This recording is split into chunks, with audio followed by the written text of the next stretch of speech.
Hello and welcome to another video. Now that we have the Hyped Solid here to complete the trilogy in the line, we're going to compare them all and see how they fit together. James will be featured in this video on both house and sport patterns. We'll be on the house shot first. I'll put the graph up in a minute after checking out the numbers. All three balls use the VTC cover formula, which is also used on the hustle line as well. The Hyped core comes in at a 252 RG and an 036 differential and 15 pounds, so dead medium RG and a differential on the low side of medium.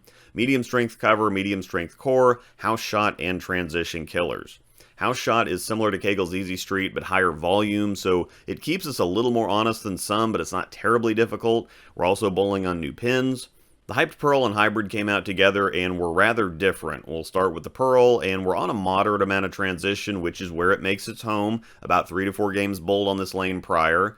The Pearl is pretty clean and round. It's like a baby IQ Emerald. With the core numbers, it's not terribly early, but it's rolly, and it flares just enough to get some solid oil ring separation without flaring a ton. Angel's a huge fan of her IQ Emerald, and the Hyped Pearl has stuck around for her too because it's a longer and sharper version for if the IQ is too early or too slow. James was also a fan of the IQ Emerald, but because of how early and round it is, it's more limited use for him. He's found more utility out of the IQ Tour Solid and then going down into the Hyped Pearl because it's more of a different look than the Emerald is from the IQ Solid. It's a little too on top of they're a little too on top of each other. The Hyped Pearl is more of a late block transition look for him because it's just not that aggressive, but when it's the look or when it has the friction, it's incredibly versatile. It does need friction desperately, but if you have it, you can do virtually whatever you want to with it. We're going to look at the Solid next because the Hybrid is a horse of a different color from a shape perspective, and this is on the Fresh, which is where it will be the most useful on a house shot at least. The Hyped Solid is obviously the strongest of the three overall, partially because the Pearl and Hybrid were released shiny, but even if the surface is the same on all of them, because they're all the same formula, the cover types do follow the typical hierarchy in this case. Pearl is the weakest, Hybrid's a little stronger, Solid is the strongest. However, the Hybrid really flips the script on length and shape. We'll see that next. The Solid is right in between the two on shape. The Pearl is very round and continuous. The Solid is halfway between round and an arc, and the Hybrid is a straight-up climbing arc. The Solid is virtually a slightly higher RG, slightly higher diff IQ Tour Solid. Not quite as early, a little more shape, also a smidge weaker. Very, very good ball for medium conditions. I like the way that it looked for James so much that I got one of my own. I did have a comparison video of it with the IQ Tour Solid and Hustle Camo if you want to check that out.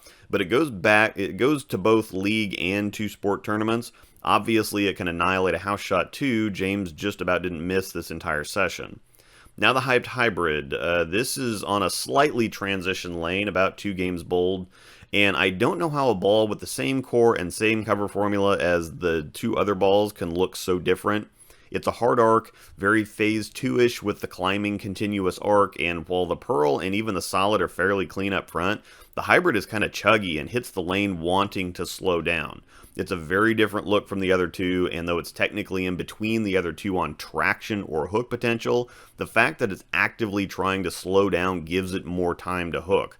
Also, because it continues to continue, it's ridiculously, insanely versatile and very responsive to physical adjustments. It's a little iffy from straighter, but it's because it wants to get going so soon and wind up so much that he's having to virtually launch it. But once he gives up and hooks the whole lane, just oh my god, Becky. To put it as simply as possible, it's a baby phase 2. Rolls just like it, obviously weaker of course. This ball is being slept on, I think, because anything Pearl or Solid is always going to be popular. And while I think they're all outstanding and continue the tradition of absolute units in the HP2 line, the Hybrid really isn't getting its due praise or attention. I could watch this ball roll all day long, and I don't think anyone's going to complain about watching James throw the ball to begin with. While he rarely gets down to balls of this strength, the Hybrid has hung around the most because of the amount of utility he has with it. The Pearl is at the very bottom of the bag. He uses it as often as he can, but the friction that he needs to use it just doesn't show up very often. And the Solid is close enough to a handful of other balls he has that it shares time, but when the friction's there for the Hybrid, it's a real contender for use. Now let's move to the sport pattern and we'll work our way down from the top. So we'll go solid to the hybrid to the pearl.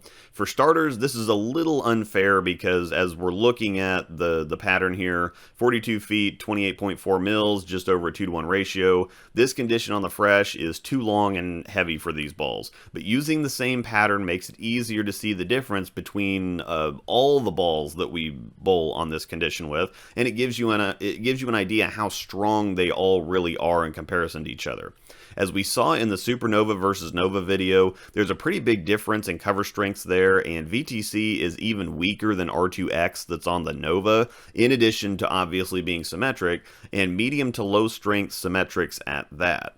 None of these are strong enough for the fresh, but as the lanes break down, all three of these are viable on this pattern. You can see the solid giving a valiant effort. It's controlling the lane well. It just doesn't have the traction to hang out on the fresh. I think it's obvious it'll be a good look once more friction shows up. And like we saw in the house pattern, it's capable of chasing it as far left as you want to or can chase it. It just needs the friction to show up to be able to do that. If he keeps it closer to the pocket, it's fine, and as we get deeper with a little transition, it starts warming up. Getting to the hybrid, I had to double check my footage because this kind of looks like the house shot, but there's a bit of transition here to work with too. That's kind of the idea. As we get deeper into it, you'll see that there's hang to the right and it's flatter in the middle, but how chuggy this ball is really shows up here on this pattern. The fact that it hits the lane slowing down and wanting to move gives it a huge advantage over the other two. I can't explain what creates this look. If you remember the MVP and MVP Pearl, they were both quite chuggy and strong also, despite nothing on paper really explaining it. Seeing it on the sport pattern versus the other two balls really illustrates what I'm talking about, because on the house shot it's like, okay, yeah, I can kind of see it, but it's quite a bit earlier and stronger than the other two on the sport pattern, and it's because of how chuggy it is and how much it wants to slow down. When I say chuggy and slow down, this is what that looks like. The ball hits the lane wanting to just grind to a halt, and that gives it all kinds of time to actually hook. A ball that either doesn't roll or rev or want to slow down early, or that even lopes, will get down the lane much easier. Then if it doesn't have the traction on top of that, it's just not ever going to get moving. Even though the traction level of this ball is fairly low, once again, it hits the lane wanting to move. It rolls, it chugs, it slows down. It just gives itself more time to get going than the other two. Lastly, the Hyped Pearl, and it's more the same as the solid, just less of it. You can see the traction level isn't there, though it also makes do. You can tell it's just not quite the right ball and that he's having to make it work. This does illustrate what I was talking about with the hybrid really well, though. When the hybrid hits friction, it's ready to go, so the move is stronger and more dynamic, where the Pearl has to see a fair amount of friction to get going. If the Pearl gets a little wide, it labors, but if the hybrid got wide, it was able to recover a lot better. However, the trade-off, of course, was that the hybrid didn't give him anything inside, while with the Pearl, he not only has a little push inside, he can just straight up play inside and keep it closer to the pocket. That's where it's happier at anyway. However, again, I think that overall, the hybrid gave him the most consistent and predictable look. As the lanes continue to transition, though, this might change. The Hyped Pearl is very good when they get drier. This is why this is so unfortunately subjective. Any ball, when used from the proper place on the proper conditions, is going to look good. Yes, even the Zen Master. It's so hard to create the proper situation and nail down every single variable when making videos. You just have to take this all as general information that you use to make informed decisions and not be suckered in by Pearl this, solid that, ASIM that, pin up, pin down, whatever. The line of hyped balls is obviously very good and very versatile, and it'd be hard, if not impossible, to find better options for the price, especially as equipment continues to get more and more expensive. The HP2 line has produced a bunch of these over the last several years, and the hypes are no exception. Blah blah, staffer hype, blah blah, but they're just good. I don't know what else I'm supposed to say. Thanks as always to my outstanding Patreon members and great Discord community. Thank you for watching, and may the strikes be with you.